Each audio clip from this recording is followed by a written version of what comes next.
Michigan has lost 2,000 child care providers since the start of the pandemic. The state plans to spend $100 million with the goal of opening 1,000 new facilities by 2024.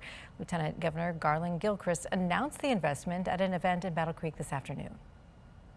I'm proud that we are, with this announcement, setting a really bold goal of expansion to open 1,000 new child care centers in 2 years. This will help us be able to, again, position more families to be their full selves, to recognize their full economic productivity and potential. We polled a number of daycare providers who all told us they were happy the state is doing something. 13 on Your Side's Charlie Tinker has a closer look at the struggle to meet the demand for child care here in Michigan. Well, it's a pretty simple math problem, right? You've got more kids entering child care facilities like this one in Roosevelt Park. This is an all-day program, and fewer people to actually take care of them. Providers tell me that's a major industry fault line today, and something has got to give.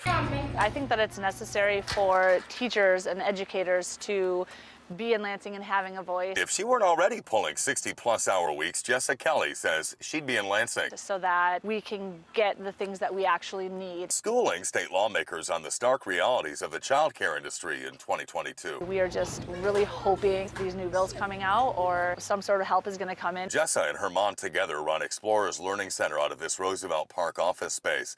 They operate 4 buildings, and still, Jessa often has to tell families they have to look somewhere else. We have parents that have been trying to get in for up to a year. Our state is definitely in desperate need for more child care. Turning parents away has also become part of Tricia Dart's job, given her Comstock Park daycare now has an 18-month wait list. Not exactly the record Dart might have wanted. At this point, I tell people, if you have child care and you're moving, it might not be in the area you want, but you're going to want to keep it. Because if you give up that spot, 30 minutes later, it's going to be filled. Dart points to a lack of incentives, which a report out from the Michigan League for Public Policy said had pushed the worker turnover rate specific to child care facilities to upward of 30%.